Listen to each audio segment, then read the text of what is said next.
تو اس کو پتہ چل جائے گا کہ ہمارے دل کتنے روشن ہیں، ہمارے دل کتنے ٹیڑھے ہیں، ہمارے دل کس حد تک زنگ آلود ہیں۔ لیکن پیغمبر نبی کریم صلی اللہ علیہ وسلم نے آج سے 1400 سال پہلے جو نسخہ ہمیں بتایا تھا وہ نسخہ آج بھی موجود ہے، حدیث کی شکل میں موجود ہے۔ نبی پاک علیہ السلام نے قرآن کی شکل میں ہمیں بتا دیا۔ اللہ تبارک و تعالیٰ کی لاریب کتاب میں جہاں پہ اللہ تبارک و تعالیٰ نے اس انسانیت کی ہر بیماری کا علاج بتا دیا ہے، تو وہاں پہ ٹیڑھے دل، سخت دل اور زنگ آلود دل، ان کی جو میل اتارنے کا طریقہ بھی ہمیں بتا دیا۔ جس طرح کہ اللہ تبارک و تعالیٰ کی اس پاک قرآن مجید میں پہلی صورت میں اللہ تبارک و تعالیٰ ارشاد فرماتے ہیں کہ اہدنا الصراط المستقیم صراط الذین انعمت علیہم سبحان اللہ، غیر المغضوب علیہم الضالین آمین۔ جب صراط مستقیم بھی بات کرتے ہیں، لیکن صرف صراط مستقیم بھی بات نہیں ہو رہی کہ لیکن وہ صراط مستقیم اللہ تبارک تعالیٰ تو عطا فرماتے ہیں، لیکن ساتھ جو انعام یافتہ بندے ہیں ان کی بھی تعریف اللہ تبارک تعالیٰ فرماتے ہیں۔ بالکل صحیح، بالکل کہ جب ہم انعام یافتہ بندوں کی بات کرتے ہیں ان میں سب سے پہلے ان کی تفصیل جو ہے وہ سورہ نساء کی آیت نمبر 69 میں ہے۔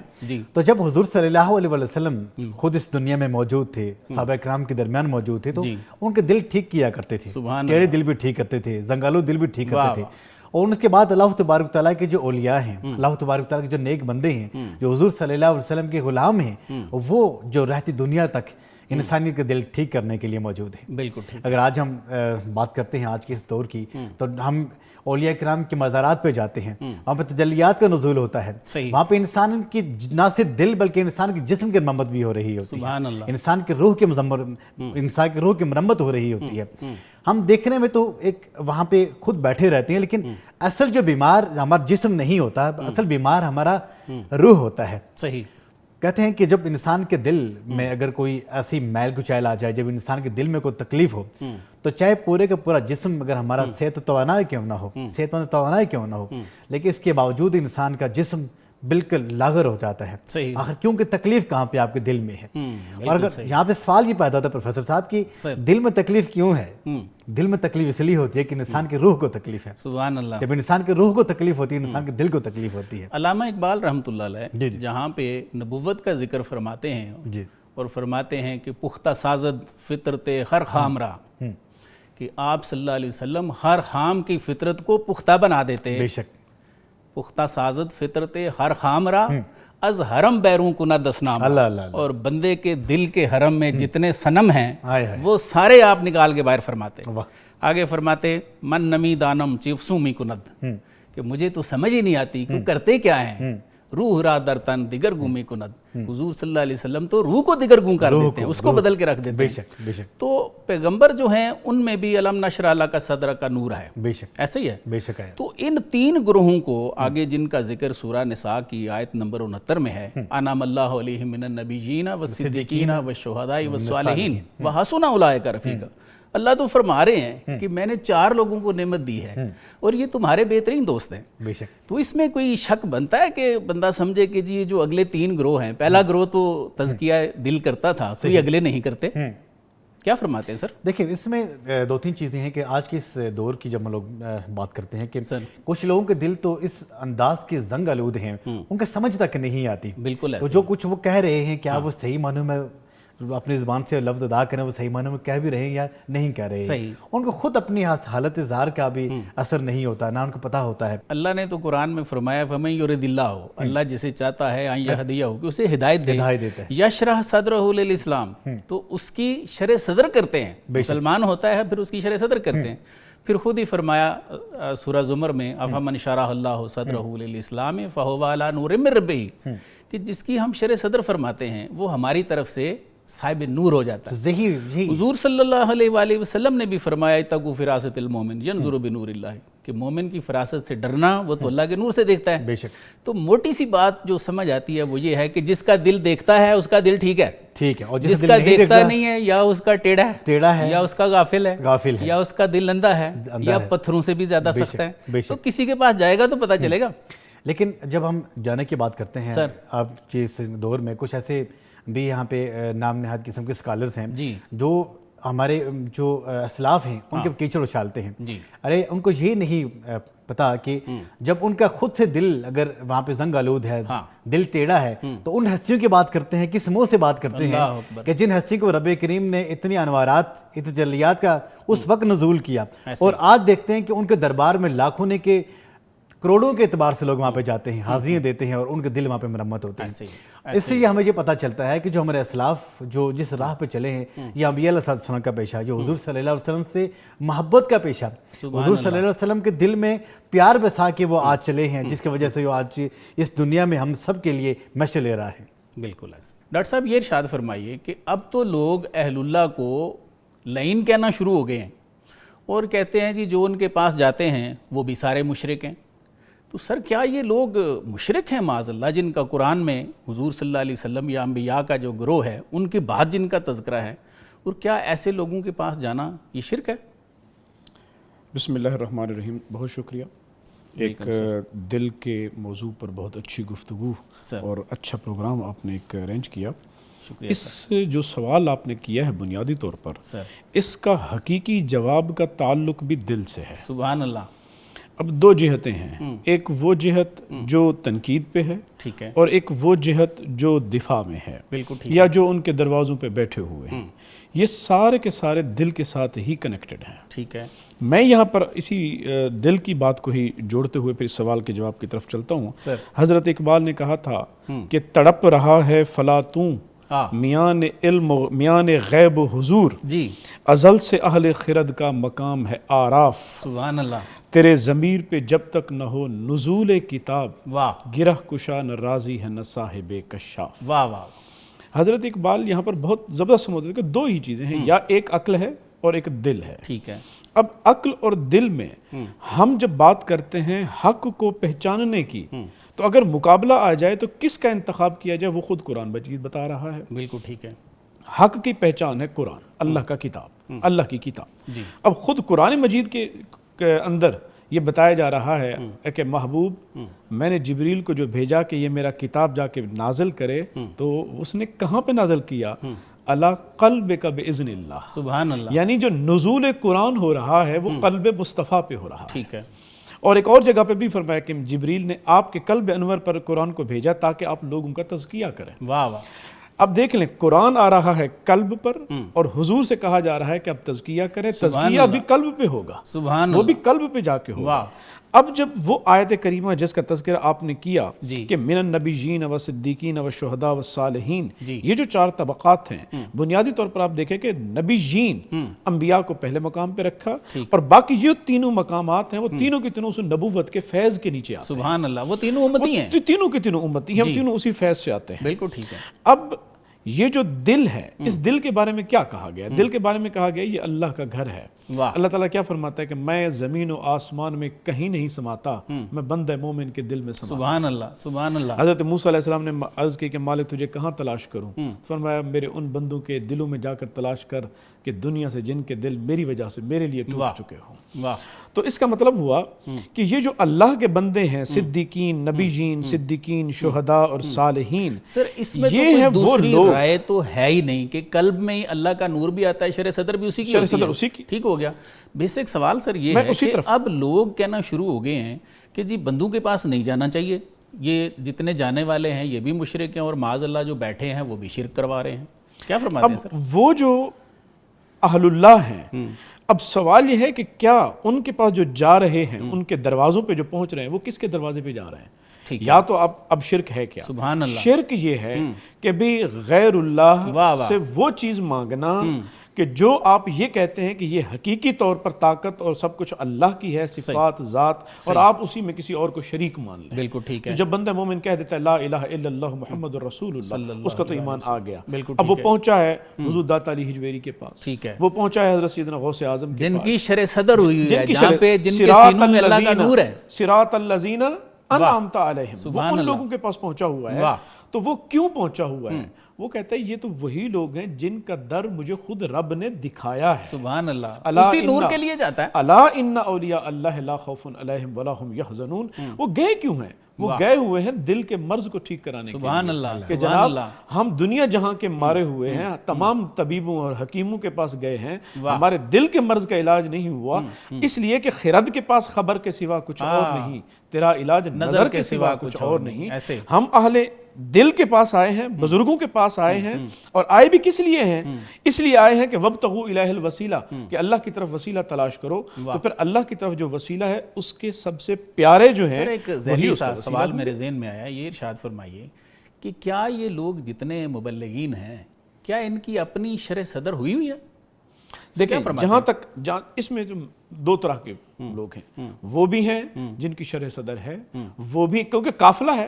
اب قافلے میں ہر طرح طرح کے لوگ بھی پہنچے ہوئے ہیں. کسی کوئی ہیں جو بہروپی ہیں, بہروپ دھار رکھا ہے, کچھ ہیں جو حق والے ہیں. آپ سمجھتے ہیں کہ کسی کی شرح صدر ہوئی ہو اور وہ لوگوں کو منع کرے کہ فلاں جس کی شرح صدر ہے اس کے پاس نہ جانا, ایسا ممکن ہے؟ اہل اللہ کا یہ کمال ہوتا ہے. میں نارملی مجھ سے طالب علم پوچھتے ہیں کہ جناب آج فتنوں کا زمانہ ہے تو ہمیں بتائیں کہ ہم کس کو سنیں اور کس کو نہ سنیں. تو میں کہتا ہوں کہ اللہ تعالیٰ نے یہ جو دل دیا ہے نا, یہ سب سے بڑا ٹول ہے. آپ جب کسی کو سنیں اور سننے کے بعد اپنی طبیعت پہ اثر دیکھیں, اگر تو طبیعت میں یہ اثر پیدا ہوا کہ فلاں گندہ ہے, فلاں گندہ ہے, فلاں گندہ ہے, میری ذات ٹھیک ہے, تو پھر سمجھ لینا آپ نے کسی فتنے کے ساتھ بیٹھے تھے. صحیح. اور اگر آپ کا دل یہ کہنا شروع کر دے کہ مجھے اپنی ذات پہ توجہ کرنی چاہیے, اللہ کے سارے بندے ٹھیک ہیں, مجھے اپنی ذات پہ توجہ دینی ہے, تو سمجھ جائیے گا آپ کسی اہل اللہ کے پاس. ڈاکٹر صاحب وہ جو قرآن نے جو دیا ہے نا, ہمیں سٹینڈرڈ دیا ہے, وہ ہیں 4 لوگ, ایسے ہی ہے؟ اس پہ میرے خیال ہے کوئی دوسری رائے نہیں ہے. انعم اللہ علیہم من النبیین والصدیقین والشہداء والصالحین.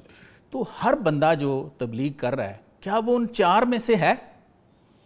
اب یہ گارنٹی میں تو دے نہیں سکتا, ٹھیک ہے, لیکن اتنا ضرور کہہ سکتا ہوں کہ اہل حق ہر زمانے میں موجود رہتے ہیں. ہاں, ان اصل مبلغ تو وہی ہیں جن کا اللہ کہہ رہا ہے کہ ان کے پاس جاؤ, ان کے پاس بیٹھو, ان کی بات سنو. مولانا روم ایک کلام فرماتے ہیں, آپ فرماتے ہیں کہ جو اندھا ہے نا اس کو امام نہیں بنانا چاہیے, اس کی امامت مکروہ ہے, اس لیے کہ وہ دیکھ نہیں سکتا, ہو سکتا ہے اس کا وضو ٹھیک نہ ہو, اس کا استنجا ٹھیک نہ ہو, دیکھ جو نہیں سکتا. تو فرمایا اندھے کی امامت مکروہ ہے. تو ایک سوال وہ لوگوں سے پوچھتے ہیں, ہم بھی مولانا کا سوال اپنی زبان سے آپ سے پوچھ لیتے ہیں. آپ فرماتے ہیں کہ کیا جو دل کا اندھا ہو اس کو اپنا امام بنا لینا چاہیے؟ سر امام تو ہوگا ہی وہی جس کا دل بینا ہو, جو قلب سلیم رکھتا ہو, وہی 4 امام ہیں, وہی 4 لوگ ہیں. تو آپ کو تو پھر اب اس کے لیے ہمارے پاس کسوٹی کیا ہے؟ وہ کسوٹی میں اس کے لیے بہترین مثال دوں گا. حضرت بہاؤالدین زکریا ملتانی رحمۃ اللہ علیہ کی خدمت میں ایک شخص حاضر ہوا کہ حضور مجھے کچھ دن یہاں رہنے کی اجازت دے دیں. وہ بندہ رہا وہاں پہ کچھ عرصہ, پھر کچھ عرصے کے بعد وہ اجازت مانگی, جانے لگا. آپ نے فرمایا بیٹا کیوں آئے تھے؟ اس نے کہا حضور مرید ہونے آیا تھا.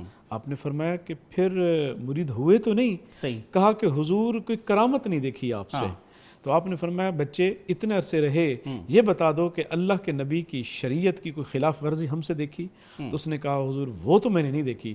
آپ نے فرمایا جاؤ پھر, استقامت سے بڑھ کر ہمارے پاس کوئی کرامت نہیں. سبحان اللہ. تو اصل چیز ہے کردار. چھوٹا سا سوال ہے کہ جب اللہ نے یہ 4 بندے فرما دیے ہیں کہ ان کے پاس جاؤ, ان کے راستے پہ چلو, جاؤ گے تو آپ کو کچھ بات سمجھ آئے گی. صحابہ حضور صلی اللہ علیہ وسلم کے پاس کیا نہیں آتے رہے ہیں, اتنے وفود آتے رہے ہیں, تو جاؤ گے تو سمجھ آئے گی. تو جو لوگ یہ کہتے ہیں کہ نہیں جی یہ تو بابے ہیں اور بابے تو شاہی کوئی نہیں, ان کے بارے میں یہ جو ایک سوشل میڈیا پہ چیزیں چل رہی ہیں, کیا فرماتے ہیں سر؟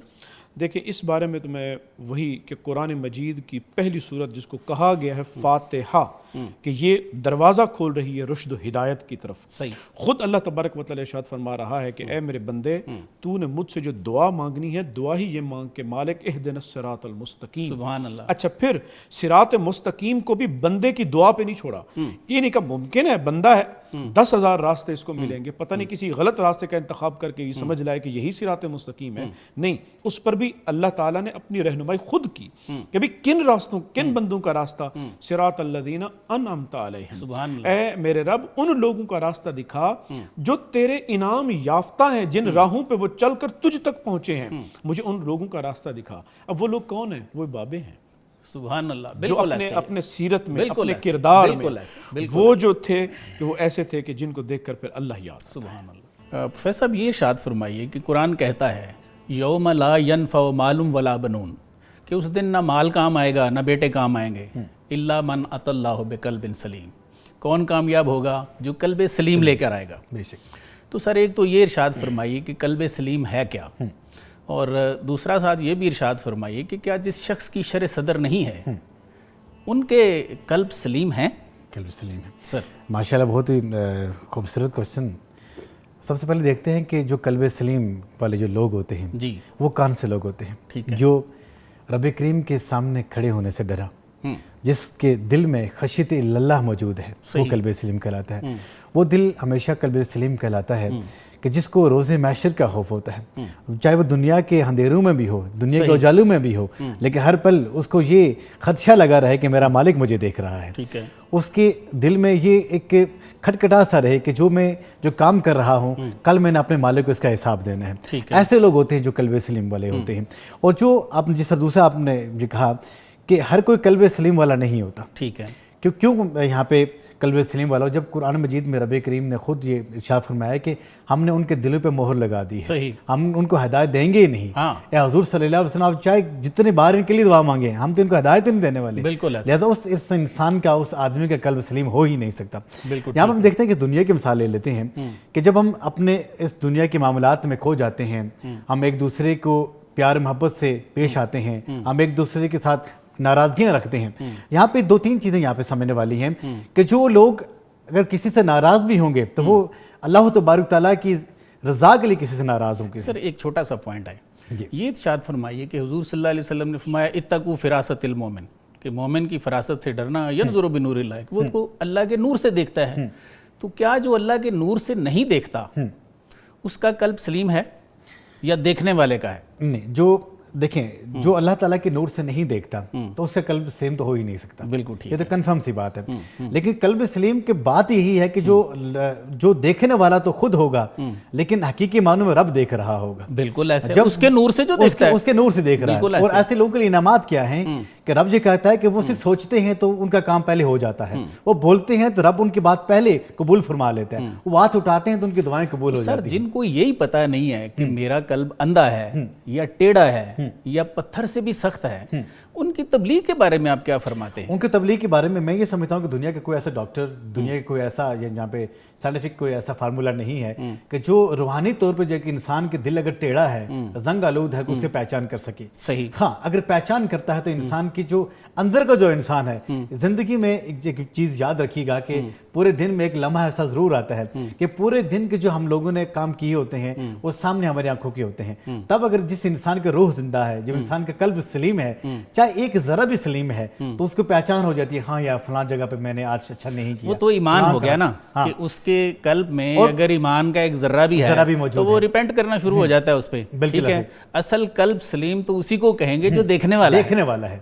لیکن ہر وہ دل جو نظر وہ قلب سلیم والی ہو ہی نہیں سکتی جس کو رب کی مرضی اور منشا کے مخالف جا رہا ہوتا ہے. سر جس کا قلب دیکھتا نہیں ہے اس کو اپنے قلب کا پتہ بھی نہیں ہے، تو وہ اگر لوگوں کو یہ فتوے دے کہ جی جو میں کہہ رہا ہوں یہ صحیح ہے، باقی جو ہیں وہ تو معاذ اللہ کافر ہیں، تو ایسے لوگوں کے بارے میں آپ کیا فرماتے ہیں؟ ایسے لوگوں کے لیے میں یہ کہوں گا کہ ان کے لیے ہم سے دعائیں کر سکتے ہیں ان کی ہدایت کے لیے. اور دوسری بات یہ ہے کہ خود وہ لوگ ٹیڑھے دل والے ہوتے ہیں، زنگ آلود دل والے ہوتے ہیں، جو جیسا ہوتا ہے اس کا اگلا بھی ویسا ہی دکھائی دے رہا ہوتا ہے. اب اس میں دیکھنے والوں کا، اس کے ماننے والوں کا قصور نہیں ہوتا بلکہ اس اپنا قصور ہوتا ہے کہ جو اس مینس کہ اپنی اس گھٹائی کے وہ ڈٹا ہوا ہے، وہ اپنے آپ کو یہ سوچتا ہے کہ بھائی یہ اپنی ذات پہ کتنا بڑا ظلم ہے. ہاں بالکل ظلم. مجھے ایک چیز کا پتہ نہیں ہے تو میں اس پہ ایک فتویٰ دے دوں یا لوگوں کو بھی عرض کروں اس پہ کہ یہ ٹھیک ہے یہ غلط ہے، حالانکہ اس کو خود بھی پتہ نہیں ہے. اور کس قاعدے اور قانون کے تحت، کس جسٹیفیکیشن کے تحت وہ آدمی یہ سمجھتا ہے کہ بھائی میں یہ فتویٰ دے رہا ہوں، لوگ جہاں پہ میرے فالوورز ہیں وہ میرے ماننے والے ہو جائیں گے. ڈاکٹر صاحب یہ ارشاد فرمائیے کہ بعض لوگ یہ کہتے ہیں کہ جی قرآن کا اردو ترجمہ پڑھ لیں، کسی کو استاد کرنے کی بالکل ضرورت نہیں ہے، کسی کے پاس آنے جانے کی ضرورت نہیں ہے، کیا فرماتے ہیں سر؟ جی اس بارے میں قرآن مجید کی جو آیت ہے کہ هو الذی انزل علیک الکتاب منہ آیات محکمات ہن ام الکتاب، جی کہ اللہ تبارک و تعالیٰ ارشاد فرما رہا ہے اپنے محبوب نبی صلی اللہ علیہ وسلم سے کہ جو کتاب آپ پر نازل کی گئی ہے اس کے دو حصے ہیں، ایک کچھ وہ آیات ہیں جو محکمات ہیں جن کے معنی بالکل کلیئر ہیں، اس میں کوئی دو رائے نہیں ہے، اور کہا یہ بھی کہ وہ کتاب کی اصل ہیں، ٹھیک ہے، اور پھر فرمایا کہ اس میں سے کچھ آیات ایسی ہیں جو متشابہات ہیں، صحیح ہے، اور پھر فرمایا کہ فَأَمَّا الَّذِينَ فِي قُلُوبِهِمْ زَيْغٌ، اور جہاں تک وہ لوگ جن کے دلوں میں کجی ہے تو کہا کہ وہ پھر محکمات کے پیچھے نہیں، وہ متشابہات کے پیچھے پڑتے ہیں، اور پھر ان کے اچھا متشابہات کے پیچھے بھی جانے کا مقصد تو کوئی ہوگا، اچھا چلو یہ بھی مقصد ہو جانا ہے کہ ہم کوئی راہ ہدایت طلب کریں، کہا کہ نہیں، ان کے دلوں میں کجی ہے تو وہ فتنہ پنپا کرنا چاہتے ہیں امت کے اندر، اور پھر ارشاد فرمایا کہ متشابہات کا علم ہم کن کو دیتے ہیں، الا، پھر فرمایا کہ ان لوگوں کو جو راسخون فی العلم ہیں، اور وہ راسخون فی العلم کون ہیں، انعمت علیہم، یہ وہی لوگ ہیں جن کی دل بینا ہے، جن کا دل بینا ہے، انہی کے سامنے پھر یہ سارے راز کھولے جاتے ہیں۔ اب میں یہ بات کہوں گا کہ قرآن مجید نازل ہوا عربوں پر اور کرشیوں پر، اور یہ انہی کی اپنی زبان پر نازل ہوا، اگر تو قرآن اتنا آسان ہوتا سمجھنا تو پھر اہل عرب کو ان کی زبان پہ قرآن دیا جا رہا تھا، نبی بھیج کر یہ کہنے کی کیا ضرورت تھی کہ محبوب ہم میں بھیج رہا ہوں یعلمہم الکتاب والحکمہ، آپ نے یزکی بھی کرنا ہے، ان کو کتاب کی تعلیم بھی دینی ہے، صرف تعلیم نہیں دینی بلکہ یہ بھی بتانا ہے کہ یہ حکم آیا تو اس کی حکمت کیا ہے۔ سر اس کو ہم اپنے اس کلچر میں بھی تھوڑا سا دیکھ لیں، میں یہاں پہ دیکھ لوں کہ یہاں پہ بھی تو ہمیں جو ہے وہ انعمت علیہم کا سبق دیا جا رہا ہے، یہ تو نہیں فرمایا کہ جن کو عربی آتی ہے ان کے پیچھے جانا۔ اب دیکھ لیں کہ بھئی جن لوگوں کی زبان میں آیا ان کو بھی نہیں چھوڑا کہ بھی تم اپنے بل بوتے پہ سمجھ لینا، تو جو ہم اہل عجم ہیں تو ہم آج صرف ترجموں کی بنیاد پہ یہ کہہ لیں کہ ہمیں کسی عالم کی ضرورت نہیں، کسی بابے کی ضرورت نہیں، کسی کی ضرورت نہیں۔ سر قرآن کہتا ہے نا الم تر الی الذین یزکون انفسہم، کہ اے محبوب آپ نے دیکھے ہیں وہ لوگ جو اپنی پاکیزگیوں کے دعوے خود ہی کیے پھرتے ہیں، بل اللہ یزکی من یشاء، پاک تو وہ ہوتا ہے جسے اللہ کرتے ہیں۔ اللہ بالکل بالکل کیا فرماتے ہیں سر؟ تو کیا ترجمہ پڑھنے سے بندے کا دل پاک ہو جاتا ہے؟ حدیث قدسی، اللہ نے تو کیا نہیں، حدیث قدسی ہے، اللہ تعالیٰ ارشاد فرماتا ہے کہ بندوں کے دل میرے دو دست قدرت کی انگلیوں میں ہیں، میں جنہیں چاہوں ادھر موڑ دوں اور جنہیں چاہوں ادھر موڑ دوں، تو بس یہ اس کی عطا ہے کہ جسے میں یشاء، جس کو وہ چاہتا ہے اسی کو شرع صدر ملتا ہے، جس کو وہ پھیرتا ہے اس کا دل اس کو پاک کرتا ہے، کیا اس کو خبر نہیں ہوتی کہ اللہ نے مجھے پاک کر دیا ہے؟ بالکل ہوتی ہے۔ اور پھر وہ کیا حضور صلی اللہ علیہ وسلم کو اپنے بارے میں کوئی شک تھا کہ میں نبی نہیں ہوں، میرا اللہ نے شرع صدر نہیں کیا؟ ان کو تو پتہ ہوتا ہے۔ تو جب آپ کے ساتھ یہ معاملہ نہیں ہوا تو میرا خیال ہے ایسے لوگوں کو پھر یہ تبلیغ سے تھوڑا سا نا ہاتھ ہلکا رکھنا چاہیے، اور جن پر جب یہ انعامات و لطف و عنایات اور کرم پہنچتے ہیں نا، ان کا فہم اتنا کمال کا ہوتا ہے، فوراً وہ رکعوں و سجدہ، فوراً سجدے میں گر جاتا ہے کہ مالک یہ تو تیری لطف و عنایت ہے۔ حضرت یوسف علیہ السلام جب وہ اس مقام امتحان سے خلاصی ملتی ہے تو کیا کہتے ہیں، اے میرے رب اگر تیری رحمت اور لطف و عنایت نہ ہوتی تو پھر میں تو ہلاک ہو گیا۔ بالکل ایسے، بالکل ایسے۔ پروفیسر صاحب یہ ارشاد فرمائیے، سورہ حج میں ہے لا تعمل الابصار ولکن تعمل القلوب، آنکھیں اندھی نہیں ہوتی، بعض کے دل اندھے ہو جاتے ہیں۔ تو سر یہ ارشاد فرمائیے کہ سب کے تو اندھے بھی نہیں ہیں، سب کے بیدار بھی نہیں ہیں، یہ جو قلب بیدار ہے اس کی کیا علامات ہیں؟ قلب بیدار کی علامات میں جب ہم دیکھتے ہیں، جب انسان کے اوپر یہ چیز عیاں ہوتی ہے تو اس کو اپنی جو منزل ہوتی ہے وہ رب کریم کی بہت قریب دکھائی دے رہی ہوتی ہے۔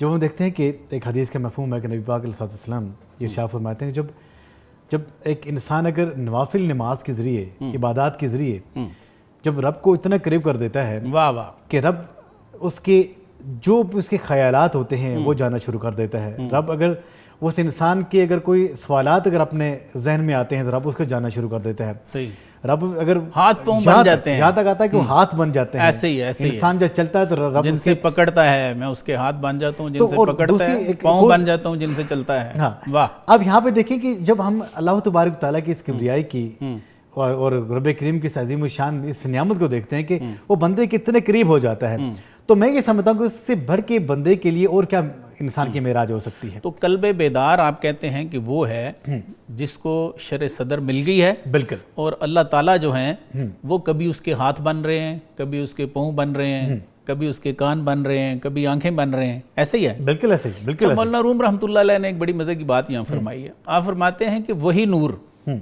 جو شرع صدر کا نور ہے، آپ فرماتے ہیں کہ کبھی وہی کان بن جاتا ہے، وہی باطنی آنکھ بنتا ہے. تو آپ نے فرمایا اسی نور سے دیکھتے ہیں جب وہ آنکھ بنتا ہے, بے شک, اور اسی کان سے وہ سنتا ہے, وہ وہی نور ہوتا ہے, یہ شکل اختیار کر لیتا ہے. بے شک. تو پھر ایک سوال بھی پوچھتے ہیں لوگوں سے, آپ فرماتے ہیں کہ بھائی نہ ماننے والوں یہ بتاؤ کہ جو اللہ کے نور سے دیکھے اس کی حد کیا ہے, جو اللہ کے نور سے سنے اس کی یار تم بتا دو وہ کتنا سنتا ہے. بے شک, بے شک. دیکھیں کہ یہاں پہ ایک حدیث کا ایک اور میں مفہوم آپ کے سامنے رکھوں گا. حضور نبی کریم صلی اللہ علیہ وسلم اپنے صحابہ کرام کے ساتھ جا رہے تھے اور سامنے ایک قبر تھی, اور وہاں پہ حضور صلی اللہ علیہ وسلم رک گئے. جی جی. اور وہاں پہ رکے اور انہوں نے حضور صلی اللہ علیہ وسلم نے کچھ ایسی ہری شاخیں اتاری اور اس قبر کے اوپر رکھ دی. پھر صحابہ کو بتایا کہ انہیں عذاب ہو رہا تھا, جب تک یہ شاخیں ہری رہیں گی ان کے عذاب میں کمی آ جائے گی. سبحان اللہ. تو وہاں پہ وہ حدیث شریف کتنی اچھی ہے, وہ ہم یاد کر لیتے ہیں کہ آپ صلی اللہ علیہ وسلم نے فرمایا کہ انی ارا ما لا ترون و اسمع ما لا تسمعون, میں وہ دیکھتا ہوں جو آپ نہیں دیکھ سکتے, اور میں وہ سن لیتا ہوں جو آپ نہیں سن سکتے. بے شک, بے شک, ایسا ہی. وہ جو جماعت کے نماز کی جماعت کروا رہے تھے سرکار, کہ حضور صلی اللہ علیہ وسلم وہاں پہ جماعت کرا رہے تھے, پھر جب جماعت کے بعد فرمایا بتایا کہ آپ صفیں ٹھیک رکھا صفو صفوفکم فانی اراکم من وراء ظہری, کیونکہ میں جو سامنے دیکھتا ہوں سبحان اللہ پیچھے بھی نظر آ رہا ہوتا ہے. گویا اس چیز کا پتہ چلتا ہے حضور صلی اللہ علیہ وسلم جس انداز سے سامنے دیکھتے ہیں, اور آپ نے ان کو اتنے بصارت عطا فرمائی ہے. سر وہ اسی نور سے دیکھتے ہیں, نور سے دیکھتے ہیں, اسی نور سے. وہ نور ہر انسان کو مڑ کے تھوڑا ہی دیکھتے تھے. ہاں, جہاں ہم لوگوں کے لیے تو یہ ہے کہ بھئی باتیں کرنا, اللہ تعالیٰ کے نیک بندوں کو تنگ کرنا, ستانا, ان کا احساس پہنچانا, وہ تو آج ہے ویسے بھی ہے. وہ نور جو ہے جن کے قلب میں ہے, تو جو ایسے دیکھتے ہیں وہی قلب بیدار ہے. بالکل ایسا ہی ہے. بالکل ٹھیک, بالکل ٹھیک ہے. ڈاکٹر صاحب یہ ارشاد فرمائیے کہ سورہ بنی اسرائیل میں ہے یوم ندعو کل اناس بامامہم, کہ ہم قیامت کو لوگوں کو ان کے اماموں کے ساتھ بلائیں گے. تو سر یہ ارشاد فرمائیے کہ یہ جو دل بینا والے ہیں جن کو نور شرع صدر مل چکا ہے, کیا یہی اصل امام ہیں؟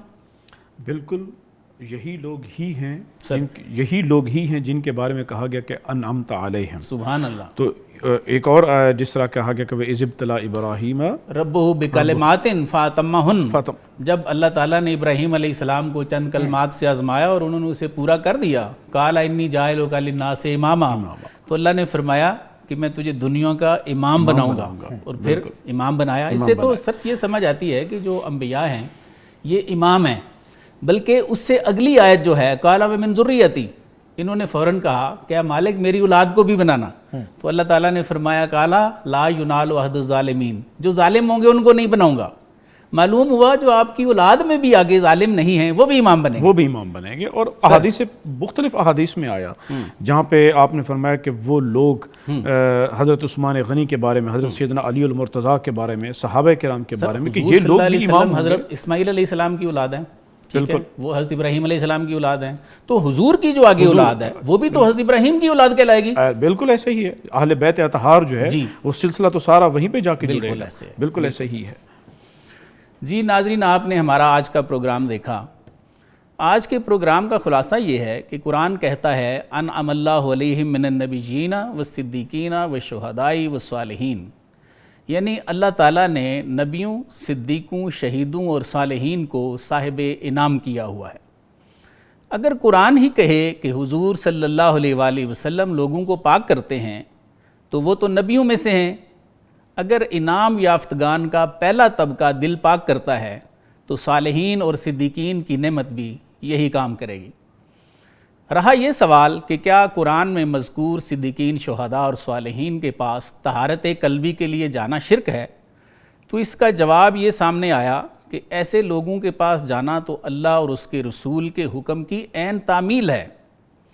اللہ تعالیٰ نے اپنے جلیل القدر پیغمبر موسیٰ علیہ السلام کو حضرت خضر کے پاس بھیجا, اور حضور صلی اللہ علیہ وآلہ وسلم نے اپنے 2 صحابہ حضرت علی رضی اللہ تعالیٰ عنہ اور حضرت عمر رضی اللہ تعالیٰ عنہ کو حضرت اویس کرنی کے پاس بھیجا.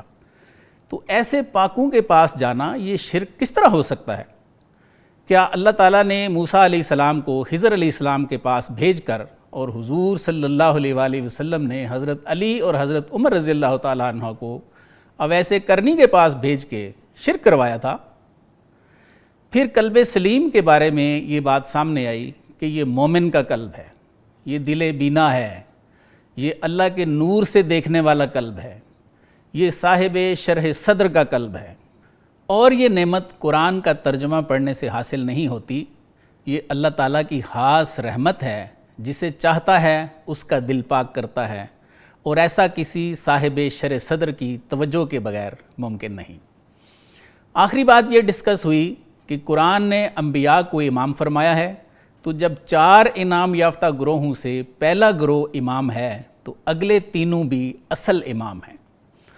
جو جس کے ساتھ عقیدت و محبت رکھتا ہوگا اس کا حشر قیامت کو اسی کے ساتھ ہوگا۔ علامہ اقبال رحمۃ اللہ علیہ انبیاء کے بعد صدیقین، شہداء اور صالحین کو امام ہی فرماتے ہیں، اور اس کی وجہ بھی بتاتے ہیں کہ چونکہ یہ سب لوگ صاحب شرع صدر ہیں، اسی لیے یہی اصل امام بھی ہیں۔ آپ فرماتے ہیں نشیمن در دل آدم نہادست، نصیب مشت خاک او فتادست۔ فرما رہے ہیں کہ اللہ تعالیٰ نے اپنا گھر آدم کے سینے کو بنایا ہے، اور اس مٹھی بھر مٹی کی قسمت میں تو ذات آ گئی ہے۔ پھر فرماتے ہیں من اورا ثابت و سیار دیدم، من اورا نور دیدم نار دیدم۔ فرماتے ہیں کہ میں نے اس کے نور کو رکا ہوا بھی دیکھا ہے اور متحرک بھی دیکھا ہے، میں نے اسے نور کی صورت میں بھی دیکھا ہے اور آگ کی صورت میں بھی دیکھا ہے۔ پھر فرماتے ہیں کسے کہ او دید عالم را امام است، منو تو نا تمام او تمام است۔ فرماتے ہیں کہ جو باطنی آنکھ سے اللہ کو دیکھ لے وہ پورے عالم کا امام ہوتا ہے، اور میں اور تو نامکمل ہیں، صرف ایسا شخص ہی مکمل ہوتا ہے۔ اس کے ساتھ ہی میں اپنے معزز مہمانوں کا شکریہ ادا کرتا ہوں۔ سر آپ دونوں کی تشریف آوری کا بہت بہت شکریہ۔ ناظرین اپنے میزبان کو بھی اجازت دیجیے، اللہ حافظ۔